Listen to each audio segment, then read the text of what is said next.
ጳጳሱ በነ አራርሳ መርዳሳ ትዕዛዝ ከኃላፊነታቸው ተባረሩ። ቤተ ክህነቱ በበኩሉ ጳጳሱን ያነሳዋቸው አባ ገዳዎችና ሀደ ስቂዎች ባቀረቡት አቤቱታ ነው ብሏል። የተባረሩት ጳጳስ ከቤተ ክርስቲያኗ ሕግ ውጭ በሆነ አሰራር መነሳታቸውም ታውቋል።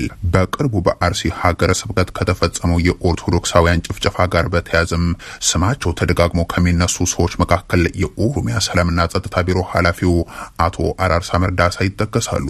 የተለያዩ ፖለቲከኞችን፣ አማኞችን፣ የሃይማኖት አባቶችና መሰል ሰዎችን በመግደል የተጠቀሰው የኮሬን የገኛ ስብስብ አመራር አባል እንደሆኑ በሮይተርስ የተጠቀሱት አቶ አራርሳም በአርሲ ዞን ውስጥ ኦርቶዶክሳውያንን ማዕከል ያደረገ ጭፍጨፋ ከተከናወነ በኋላ የሀገረ ስብከቱን ሊቀ ጳጳስ አቡነ ያሬድን አጋለጡን በሚል እንዲነሱ እናደርጋለን ማለታቸው አይዘነጋም።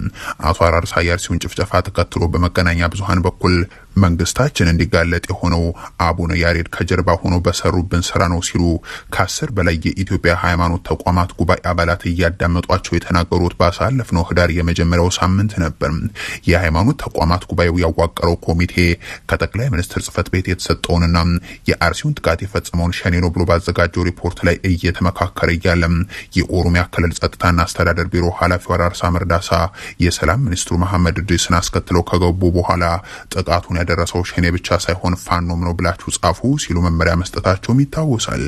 አቶ አራርሳ መርዳሳ ይህንን መመሪያ ባስተላለፉበት ዕለትም በአርሲ የተፈጸመውን ጭፍጨፋ መንግስት እንዳደረገው በማስመሰል የሚዲያ ዘመቻ ከፍተውብናል። ይህንን ያደረጉት የሀገረ ስብከቱ ኃላፊ አቡነ ያሬድ ናቸው። እሳቸውን ከኃላፊነት እንዲነሱ ለቤተ ክርስቲያኑ አሳውቀናል። ቤተ ክርስቲያኗም ከላይ ተቆጣጥረናል፣ የቀረን ከታች ነው በማለት ተናግረው ነበር። ይህንን ካሉ ከአንድ ወር በኋላ ባሳለፍነው ሳምንት አቡነ ያሬድ ከአርሲ ሀገረ ስብከት ሊቀ ጳጳስነታቸው እንዲነሱ መደረጋቸው ታውቋል። የኢትዮ ፎረም ምንጮች እንዳረጋገጡት ከሆነ አቡኑ ከአርሲ ሀገረ ስብከት የተባረሩት ከአራርሳ መርዳሳ በተጨማሪ በዳንኤል ክብረትና በቀሲስ ታጋይ ታደለ ግፊት ጭምር ሲሆን አቡነ ሳዊሮስና አቡነ ዲዮስቆሮስ ደግሞ ፈጽመውታል። አቡኑ ለማባረር 2 ጊዜ ደብዳቤ የተጻፈ ሲሆን ሁለቱም ከቤተ ክርስቲያኗ ሕግጋት ውጭ የተጻፉ ናቸውም ተብሏል። አንድን ሊቀ ጳጳስ ከኃላፊነት የሚያነሳውም ሆነ የሚመድበው ምልአተ ጉባኤው ቢሆንም አቡነ ያሬድን ቋሚ ሲኖዶሱ እንዲያነሳቸው ያደረጉት እነ ዳንኤል ክብረት ናቸው የሚሉት ምንጮቹ የቋሚ ሲኖዶሱ ሚና ሊቀ ጳጳሱን እስከ ግንቦት ርክበ ጉባኤ ድረስ ማገድ ብቻ ነው ይላሉ። በቅድሚያ ይህንን በምስሉ ላይ የሚታየውን ደብዳቤ በመጻፍ አቡኑን ያገዷቸው ቢሆንም ዳንኤልና ታጋይ እንደዚሁም አራርሳና ደመላሽ ገብረ ሚካኤል የመንግስት ፍላጎት አቡነ ያሬድ እንዲነሱ እንጂ እንዲታገዱ አይደለም በማለታቸው ይህንኑ የሚያስፈጽም ደብዳቤ ጽፏል የሚሉት ምንጮቹ ይህም መንግስታዊ ትዕዛዝ እንጂ የቤተ ክርስቲያኗን ሕግ የተከተለ አይደለም ይላሉ። በዚህ መልኩ የተነሱት አቡነ ያሬድን ለምን እንዳነሳቸው የገለጸው ጠቅላይ ቤተ ክህነት ደግሞ ካርሲ አባ ገዳዎችና ሀደ ስንቄዎች በቀረበ ተደጋጋሚ አቤቱታ ነው ሲል ይህንን በምስሉ ላይ የሚታየውን መግለጫ አውጥቷል። አቡነ ያሬድ ከምስራቅ አርሲ ሀገረ ስብከት ተነስተው በእርሳቸው ፈንታ የጅግጅጋው ሀገረ ስብከት ሊቀ ጳጳስ አቡነ ኤልሳም የአርሲን ሀገረ ስብከትንም እንዲሰሩ መወሰኑንም ገልጿል። በሉዓላዊነት ላይ ጥቃት ተከፍቷል ስትል ሶማሊያ ገለጸች። ከአዲስ አበባና ከካይሮ መግለጫ ወጥቷል። የእስራኤል ውሳኔን ተከትሎ ከአፍሪካ ህብረት እስከ አረብ ሊግ ከሳውዲ አረቢያ እስከ ቻይና ያሉ ሀገራትና ተቋማት ምላሽ ሰጥተዋል። በሀርጌሳ ግን ነዋሪዎች በአደባባይ ደስታቸውን እየገለጹ ነው። ላለፉት 30 ዓመታት የሀገርነት እውቅና ለማግኘት ጥረት ላይ የነበረችው ሶማሌላንድ በመጨረሻ ሙከሯ ተሳክቶ ከእስራኤል የሀገርነት እውቅናን አግኝታለች። ይህ ደግሞ በቀጠናው አዲስ ሁነትን የፈጠረ ነው። ውሳኔውን ተከትሎ በሶማሌላንድ ዋና ከተማ ሀርጌሳና በዋና ዋና መንገዶች እንደዚሁም አደባባዮች ላይ የተሰበሰበው ማህበረሰብ የሶማሌላንድን ሰንደቅ ዓላማ ሲያውለበልብ አምሽቷል።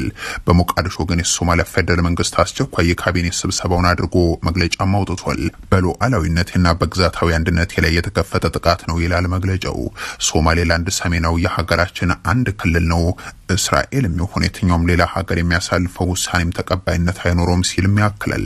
በሶማሊያ ሉዓላዊ ግዛት ውስጥ የትኛውም ሌላ ሀገር የጦር ሰፈር እንዲመሰርት የውክልና ጦርነት ማዕከልም እንድንሆን የሚደረግ ሙከራን አንቀበልም ሲልም ገልጿል። እስራኤልን ተከትሎ እስካሁን ድጋፉን የሰጠ ሀገርና ተቋም ባይኖርም ከሶማሊያ ጎን ነን የሚሉ ተቋማትና ሀገራት ግን በተከታታይ መግለጫዎችን እያወጡ ነው። ግብጽ፣ ጅቡቲና ቱርክ የመጀመሪያዎቹ ስለመሆናቸው መዘገባችን ይታወሳል። የሶማሊያ መንግስት የስልክ ጥሪ ከቻይናም ደርሶታል። የውጭ ጉዳይ ሚኒስትሩ ተገንጣይነትን እንደሚቃወሙ ከሶማሊያ ሉዓላዊነትና ግዛታዊ አንድነት ጎንም እንደሚቆሙ ገልጿል። ከአዲስ አበባ መግለጫውን ያሰራጨው የአፍሪካ ህብረት የሶማሌላንድን እውቅና ውድቅ አድርጓል። የህብረቱ ኮሚሽን ሊቀመንበር መሐሙድ አሊ የሱፍ ሶማሌላንድን እንደ ገለልተኛ ሀገር እውቅና ለመስጠት የሚደረገውን ማንኛውንም እንቅስቃሴ ውድቅ ማድረጋቸውንና ህብረቱ ለሶማሊያ አንድነትና ሉዓላዊነት ያለውን ጽኑ ቁርጠኝነት እንደሚያረጋግጡ አሳውቋል።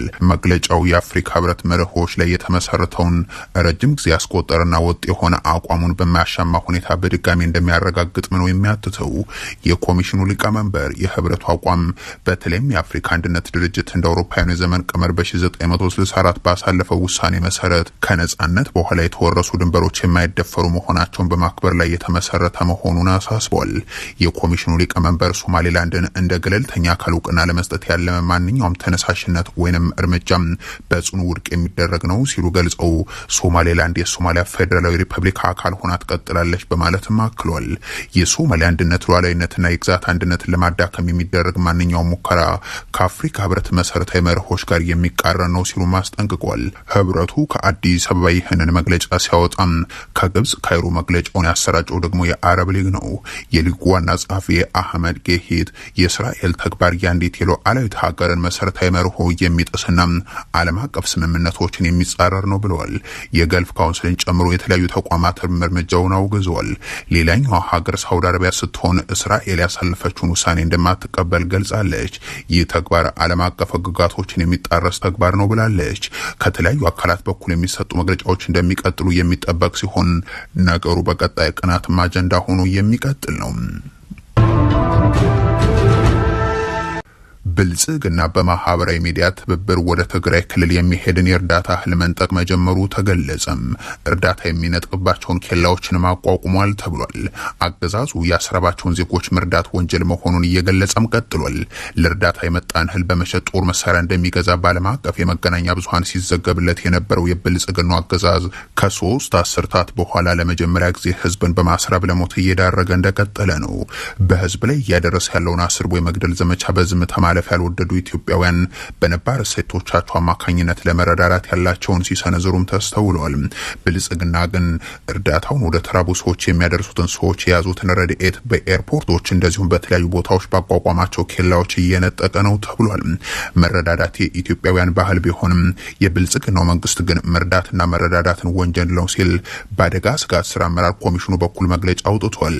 ኮሚሽነሩ ሽፈራው ተክለማርያም እርዳታ የሚሰጡ ሰዎችን እንቀጣለን፣ በህግም ተጠያቂ እናደርጋለን ማለታቸውን መዘገባችንም አይዘነጋም።